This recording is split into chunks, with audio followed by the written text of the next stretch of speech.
Modi, Home Minister Amit Shah and senior leaders of the NDA attend the swearing-in ceremony at Vijayawada.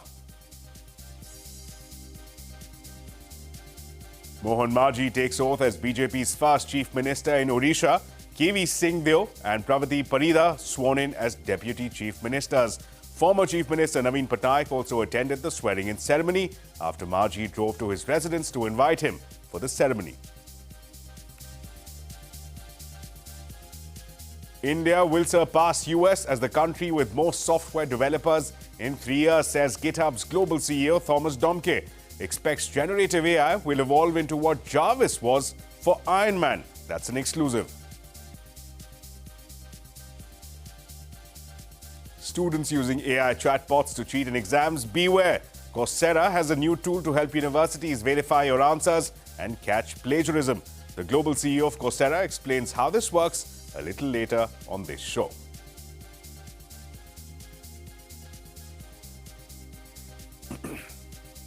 Well, first up, the day's market action. The Wall Street scaled new peaks intraday but ended off the highs. Nifty hit a record high of 23,443 but ended 120 points below that level. Broader markets, meanwhile, outperformed. The mid-cap index soared over 1% to hit new highs for the third straight session. Meanwhile, all eyes now are on the United States Federal Reserve, which is due to make its decision shortly on key interest rates today. CNBC's Fed survey has found that investors expect the central bank to leave benchmark lending rates unchanged. However, a majority of respondents expect a rate cut in December, while 46% see the Fed cutting rates as early as September of this year.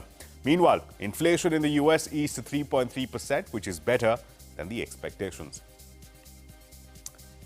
And well, the top story this evening, inflation in India has eased to 4.75% in the month of May, while core inflation has cooled off to 3.1%.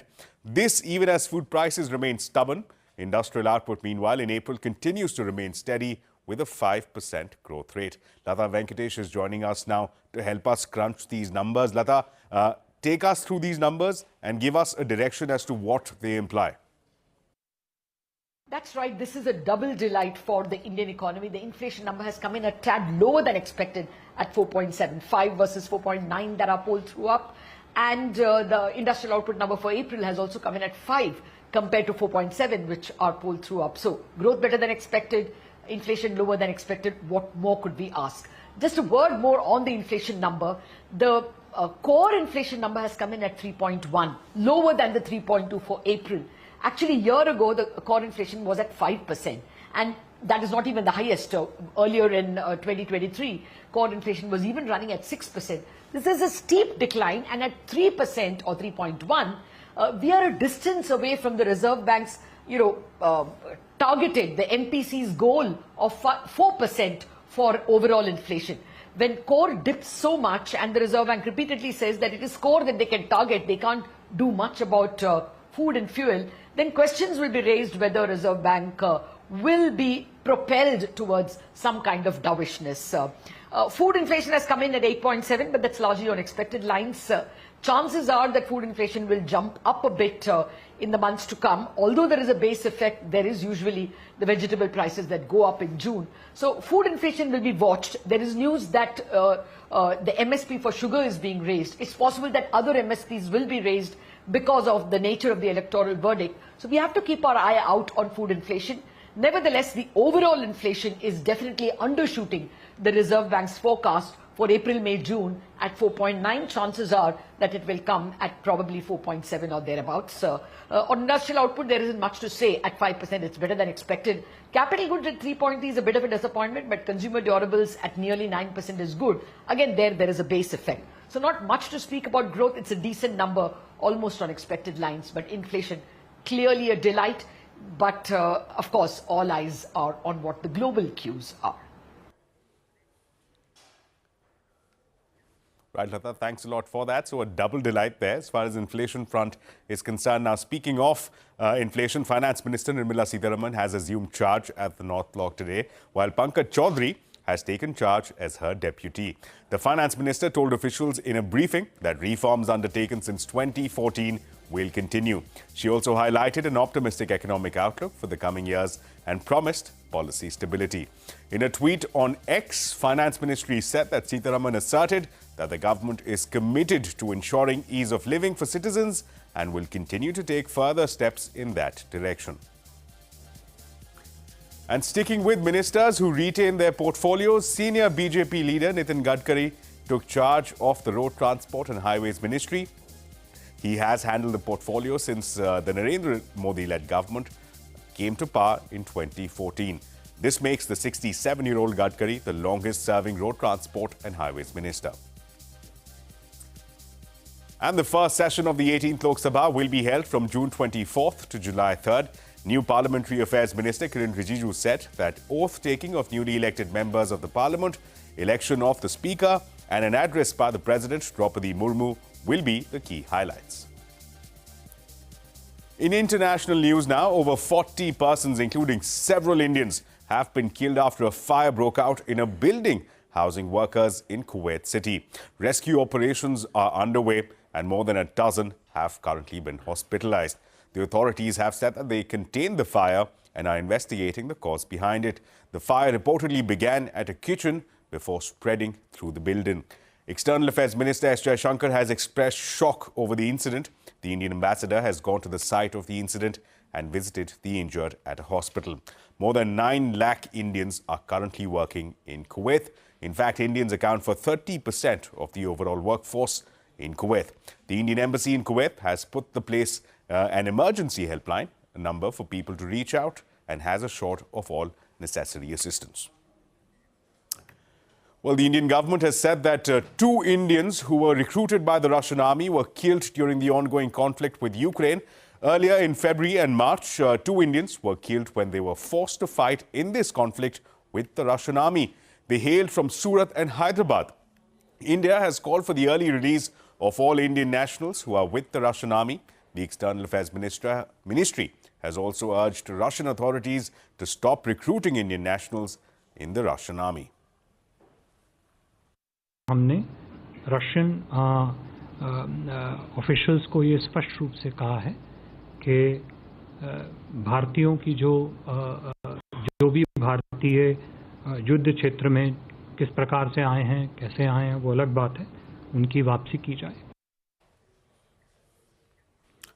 Well, my colleague Parishit Luthra is joining us now with more details on Indian nationals being recruited by the Russian army. Parishit, give us a sense. What are you picking up? What is the MEA telling you? Well, clearly a warning going out from the government to any kind of Indian citizens who are looking for lucrative jobs in Russia. The government is essentially warning people that there are a lot of trafficking rackets at play, a lot of agents who are working on the part of these criminals, and they are promising you very lucrative, high-paying jobs in Russia. They could be the job of a security guard or a helper with the Russian army, and this could actually lead you into a lot of trouble. They're actually recounting cases where Indians have taken up these jobs of helpers and they've landed up fighting on the front lines. The government has gone on to the extent of warning Indians that you could be risking your life, you could be severely injured, and these are very dangerous areas you would be working in. This is definitely not advisable, and be very vigilant before taking up such job offers. In fact, there is a clear basis to this as well. The CBI between March and May this year had unearthed a massive nationwide trafficking racket. They had also arrested 4 individuals who had been working across states, especially in Chennai and Kerala. They were working with agents in Dubai and Russia. They used to tell people that you're getting a lucrative, high-paying job as a helper in Russia, and their tickets used to be arranged by these agents. And then they would work in the Russian army in very dangerous conditions. So this racket was busted. 4 individuals were arrested as well. The investigation in that case is still ongoing because it really involves a lot of states and some agents abroad as well. At the same time, we are also picking up that citizens from nearby countries such as Nepal have also been recruited in a big manner. According to some reports, more than 20 to 25 Nepalese citizens have been killed while fighting for the Russian army. Back in India, there are reports that at least 200 Indians have been recruited by the Russian army in the last 2 years. India is now calling for an immediate stop to this illegal recruitment. The Foreign Secretary took up the matter with the Russian ambassador, and we're also asking that everyone who has been recruited illegally be sent back immediately. Right, Parishad, thanks a lot for that. So the MEA there expressing concern on lucrative job opportunities coming up in Russia, asking citizens to be wary. Let's move ahead now. Here's a CNBC TV18 exclusive. The automobile industry body SIAM has requested the new government to reduce GST on two-wheelers that are powered by CNG and flexi fuel. Sources have told CNBC TV18 that the industry body has also sought that the 3% cess on two-wheelers above 350cc be removed. Here's another CNBC TV18 exclusive. Sources tell CNBC TV18 that the Federal Bank has sent names of 3 candidates for the MD and CEO post to the RBI. Abhishek Kothari is joining us with the details. Abhishek. Well, sources do tell CNBC TV18 that Federal Bank has sent names of the shortlisted candidates for the post of MD and CEO. So these names, as per my sources, were sent about 10 to 15 days back. 3 names have been sent to RBI for this post. One is an external candidate, KVS Manian, who is the ex-deputy MD at Kotak Mahindra Bank. We had reported in February that Manian's names have been, shortlisted by Federal Bank for the post of MD and CEO, and this name now has gone to RBI. 2 internal candidates have been named as well. One is Shalini Warrior and Harsh Duggar is the second one. Both of them are executive directors at the bank. Now, CNBC TV18 had reported in Feb of 2024 that KVS Manian could be in the race for this post, that is MD and CEO of Federal Bank. We had reached out to Federal Bank, however, they have not yet responded to our query. Back to you. Well, the owners of popular snacks maker Haldiram's are exploring the possibility of an initial public offering, according to a Bloomberg report. This comes as plans to sell to a foreign investor stalled after bids in the region of $8 billion did not meet the valuation sought by the Agarwal family. IPO considerations are preliminary, and the controlling shareholders may still decide to lower their asking price and proceed with a sale. In other news, the National Company Law Appellate Tribunal has refused to grant a stay on an NCLT order initiating insolvency proceedings against Jai Prakash Associates. The NCLT has directed banks to respond to the appeal and asked them to consider the company's one-time settlement offer. The matter has been listed for further hearing on 24th of June. And realty major prestigious hospitality business may hit the primary markets soon. Vivek Iyer gets us more on Prestige Group's hotel business IPO plan coming up.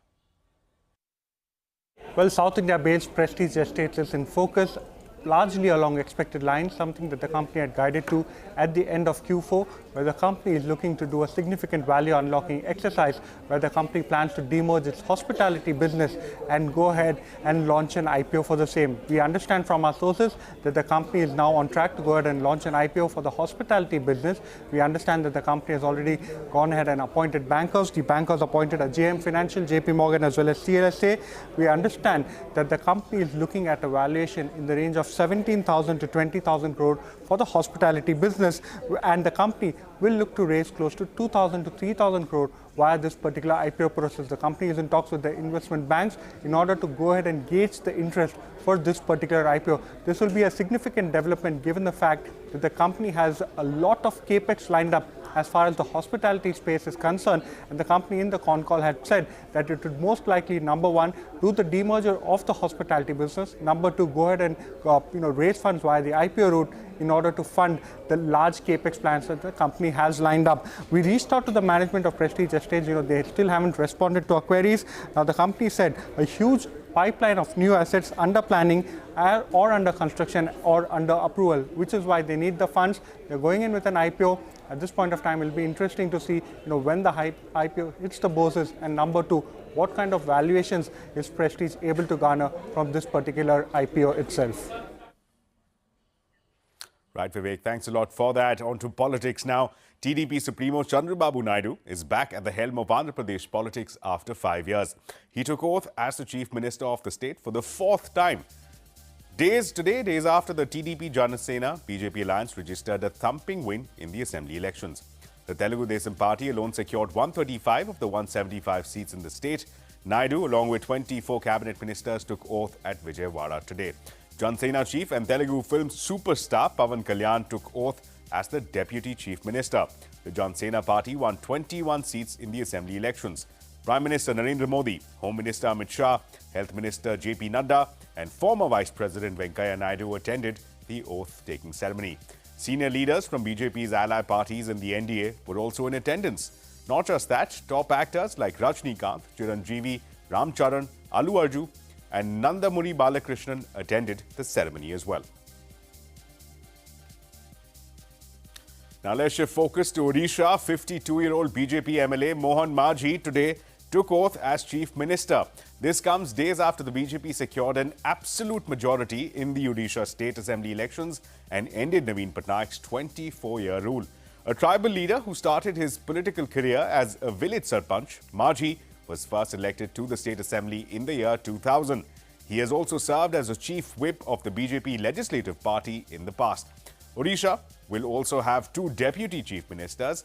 KV Singh Deo, six-time MLA and member of an erstwhile royal family, will be one of the Majhi's deputies.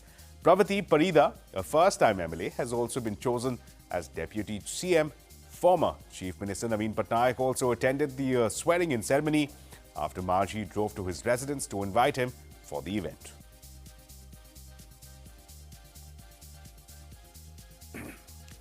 India will surpass the US as the country with most software developers in 3 years. That's the word coming in from the CEO of GitHub. In a conversation with me earlier, Thomas Domke said that he expects the future of generative AI to be much like what Jarvis was to Iron Man. He added that generative AI will develop into a companion that stores information like an alternate brain. Technology, the co-pilot will develop into a companion that's always with us. You know, you could think about it as the Jarvis to Iron Man in the Marvel movies, something that memorizes all the things that we can store in our brains because there's too much information in our lives. And today, you know, we already have something like that in our pockets. It's our mobile phone, our smartphone that stores a lot of the information. But then you still have to go into your mail app and search for that one email, you know, that has your frequent flyer number. And instead of finding that, you're finding all the marketing material from that airline. And so it will have that, you will have that companion that you can ask questions about things that happened to you, you know, last month, last year, maybe, you know, in the farther future, you know, what happened to you as a 6-year-old. And so you will have that second brain, that second memory that can reason over that information, that can advise you of what book is the right book to buy in a bookstore. And if you take that into the professional workforce, you know, today with the Microsoft Copilot, we already have capabilities in Teams to summarize a meeting, you know, to identify action items, to log who has said what. And, you know, imagine you're coming back from vacation and you have all these Teams chats and meetings that have happened during that time. You can go through those and have it summarize the information for you, so you don't have to read through all of that, because today we have information overload, and every system, you know, every video app, every streaming service, sports, all that is fighting for our attention. And we have only so much time during the day that we can spend on both work and personal life, that these companions will help us to filter out signal from all the noise that is in our lives. I think that is the important thing. It will enable us to be more creative, to use our energy to the things that are really meaningful in life, and get rid of all the noise, you know, whether it's booking travel, whether it's fighting through emails, or summarizing a meeting. With respect to the Indian market, what is the kind of traction that you're hoping for? What is the kind of expectations that you have? Any numbers that you would like to drop on this journey forward? And what the next leg of growth in India for you looks like? Yeah, I mean, first of all, I think we want to see this happening. We want to see that 2027, India is becoming the largest developer community on the planet. We want to see, you know, maybe in the future, the next Microsoft or the next big tech company coming out of Mumbai or coming out of Bangalore.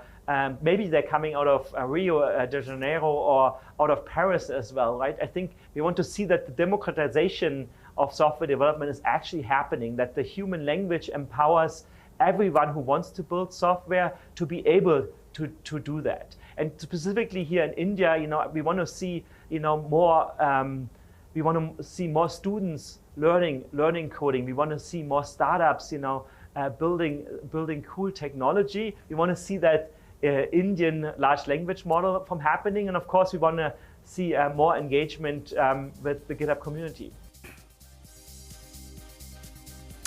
And well, you can catch that entire conversation with the global CEO of GitHub at 9:30 p.m. right here on CNBC TV 18. Coming up on India Business Hour, students using AI chatbots to cheat in exams, beware. Coursera has a new tool to help universities verify your answers and catch plagiarism. Details when we come back. And you can also catch all CNBC TV 18's news and updates on Facebook, X, Threads, Instagram, and JioCinema.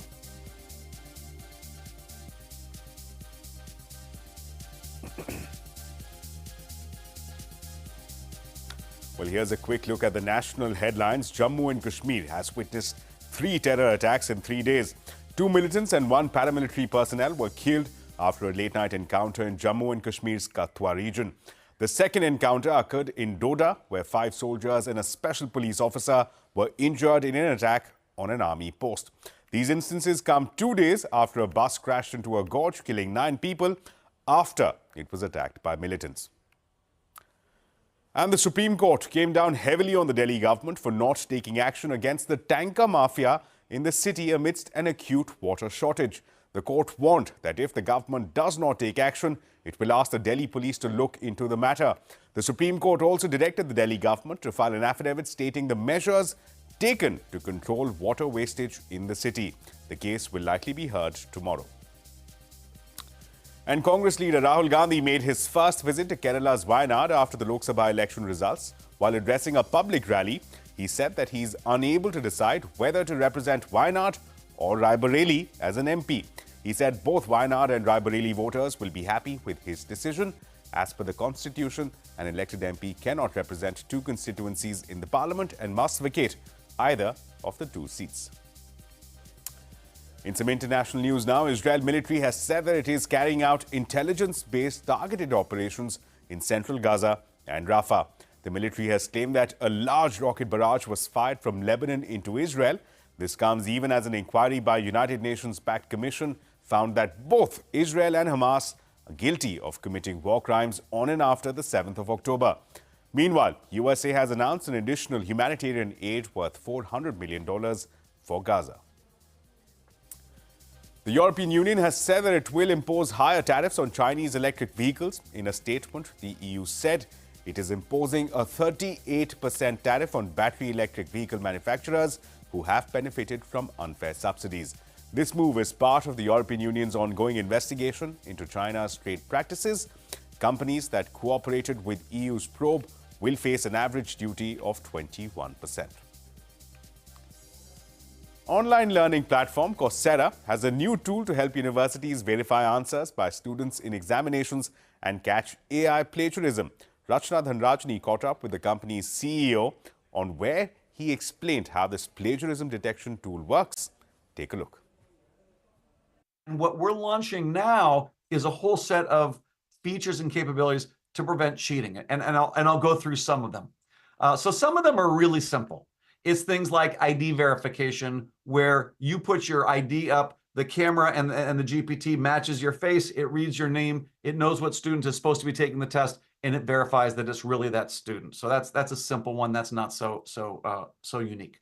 There's something called graded item locking. So a lot of students try to skip through the videos and just take the test. Well, this is an easy one. Let's make sure that the students watch the video before they can even take the test. We call that graded item locking. And Watson University in Hyderabad is actually using this as one of our things. Another is timed and attempt limits. So not only turning on the camera, but also making sure that there's a limit attempt and a time attempt. That's not super complicated, but it's another key feature. Another one is called proctoring, where the camera comes on and the AI watches to see who's in the frame. Is there a second person in the frame? Does the person leave the frame? Does the person divert their attention? Is there anything that looks like unauthorized materials in the frame? So this is automated generative AI-based proctoring. Now, the AI does not say you're cheating or you're not cheating and you're going to get penalties. it creates a flag and it gives it to the professor so that if there's a flag that looks like cheating, the professor can actually watch the video and decide, does it look like cheating? People call this human in the loop. And so that's proctoring is a big part of it. There's also a feature called browser lockdown so that when you're working on an assessment, you cannot use any other windows on your computer. So your attention has to be focused just on the assessment. There's something which is plagiarism detection. So we have with Turnitin, it checks every submission against every other submission. It also checks every submission against submissions on Coursera. Coursera's newest AI-based tools have been introduced with an aim to enhance the process of learning and integrity of exams. And the one tool that stands out the most is the AI-based Viva. Where in colleges, students submit their assignments and are questioned by their professors, in this particular tool, their submission is first checked by artificial intelligence, and this is known as an integrity check. It is aimed at understanding the thought process of the student and if they've taken the GenAI route to complete the assignment. Here, artificial intelligence will then raise flags to the evaluator and give its recommendations. And with that, it's a wrap on this edition of India Business Hour. Thank you so much for watching. News and updates will continue right here on CNBC TV 18.